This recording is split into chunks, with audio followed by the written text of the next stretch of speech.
바보들은 왜 성공 직전에 멈출까? 전편에 이은 시리즈 4번째 시간입니다.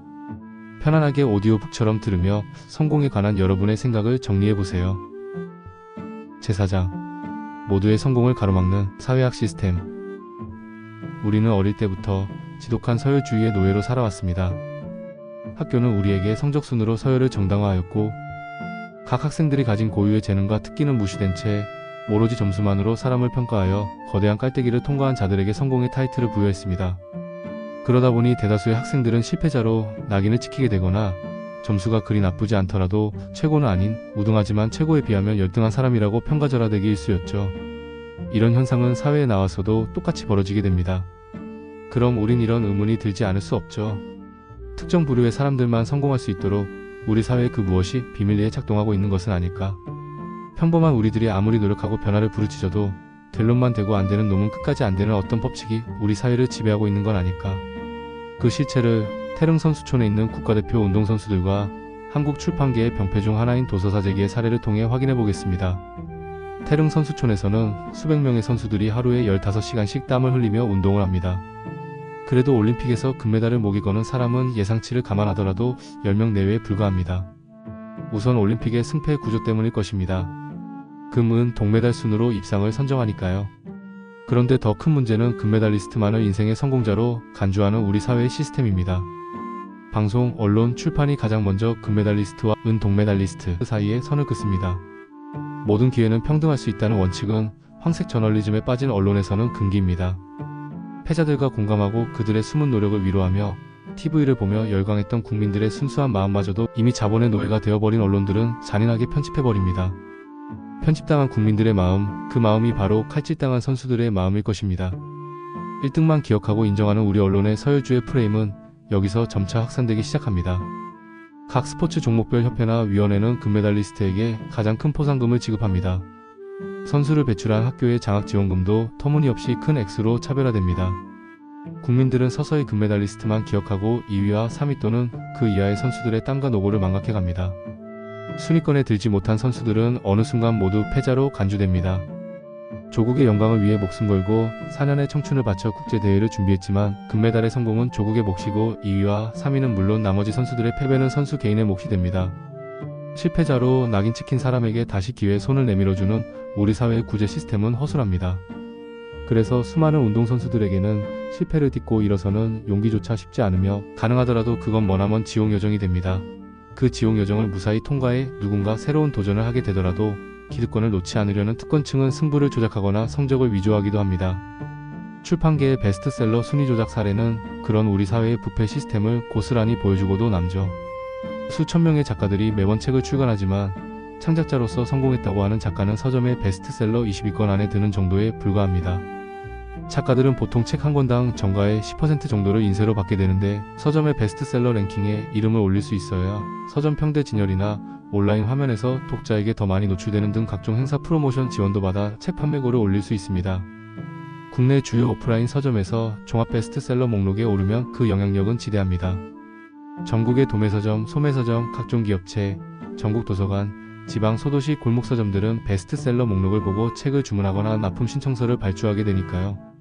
좋은 책과 인기 있는 책에 관한 정보가 부족한 지역 동네 소매서점은 그런 베스트셀러 목록을 보고 어떤 책이 잘 나가겠구나 판단하여 서적도매상에 책을 주문하고 진열해 놓습니다. 서점을 찾아온 독자들은 그렇게 잘 진열된 책들 가운데서 자신이 볼만한 게 있거나 선물할 책이 있으면 구입하게 되는 시스템입니다. 독자들이 수많은 책들이 꽂혀있는 서점에서가 진열장에 눈을 돌리기 어려운 측면은 바로 이런 시스템 때문입니다. 이 베스트셀러 순위 시스템은 도서 판매의 양극화를 가속화합니다. 따라서 출판사들은 신간도서를 베스트셀러로 만드는 마케팅 전략에 집중합니다. 하지만 광고비, 홍보비 등을 따져보면 비용이 만만하지가 않습니다. 그렇다고 모두가 이런 출혈 경쟁을 위해 자원을 낭비할 수도 없습니다. 그래서 심각한 불법 행위가 탄생합니다. 규모가 크든 작든 자금 여력이 튼튼하든 부실하든 일부 출판사들은 자사책 사재기를 통해 베스트셀러 순위를 조작합니다. 심지어 돈만 주면 베스트셀러 순위 조작 사재기를 대행하는 업체도 있다는 말이 있습니다. 이렇게 조작된 순위를 보고 독자들은 그것이 좋은 책인 줄 알고 구매해 읽습니다. 조작된 교양으로 자신의 뇌를 조작하는 것과 무엇이 다를까요? 이는 식품 범죄만큼 중대한 인간 범죄입니다. 이 범죄의 시스템은 성공한 작가의 이미지를 조작합니다. 이들로 인해 다른 작가들이 기회를 얻지 못하고 작가의 인지도와 생명까지 위협당합니다. 아무리 좋은 작품을 써도 사재기로 베스트셀러를 잘 만들어주는 출판사에게 당할 수가 없다는 인식이 작가들 일반을 유혹합니다. 이 시스템이 만연되면 한 사회의 지성문화가 붕괴되는 건 시간 문제겠죠. 출판시장은 이런 조작된 시스템에 의해 골병을 앓고 있습니다. 국가대표와 출판계 사재기만 살펴봐도 우리 사회는 피라미드 구조와 서열주의 그리고 기득권을 가진 1%들의 패권주의, 그들을 위해 봉사하는 언론과 미디어의 프레임 조작, 다수의 기회상실, 공정의 파괴, 대립과 양극화의 심화, 파국적 요소를 내포하고 있어 보입니다. 그래서 대다수 서민에게 있어 성공이란 더욱더 먼 일입니다. 캐천에서 용 나듯 하지 않으면 일반적인 노력만으로는 도저히 성공할 수 없는 시스템 아래 살고 있기 때문입니다. 공장에서, 사무실에서, 건설 현장에서, 식당에서, 택시나 트럭이나 버스 운전석에서, 사업장에서, 교단과 강단에서 하루하루 실패를 딛고 일어서며 열심히 성공하기 위해 노력하는 사람들이 많습니다.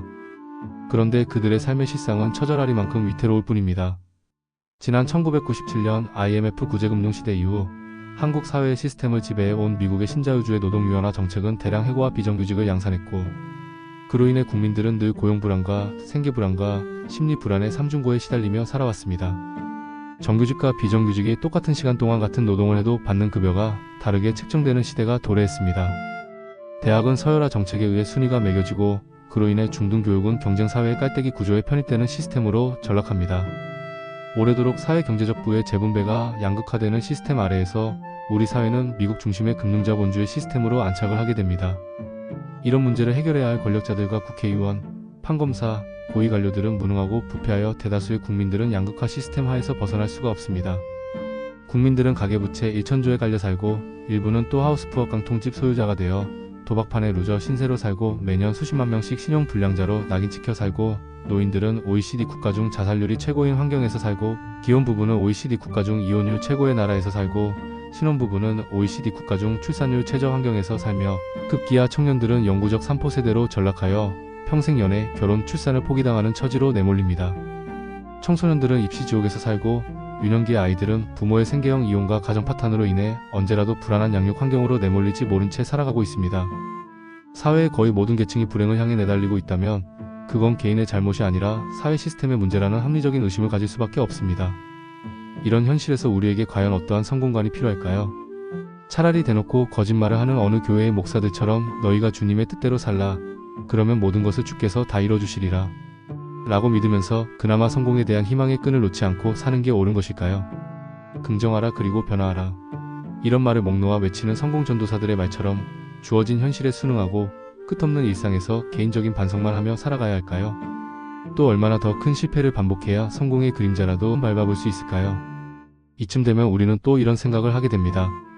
그들이 만들어 놓은 시스템을 벗어나서 살 수는 없을까? 똑같이 경쟁해도 공정하지 않다면 차라리 나만의 길을, 나만의 성공 법칙을 만들어 갈 수는 없을까? 실제로 우리가 알고 있는 사람들 중에는 그런 분들이 적지 않습니다.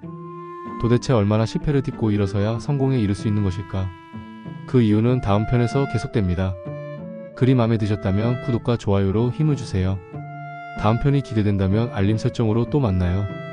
지금까지 작가 김영수였습니다. 시청해주셔서 감사합니다.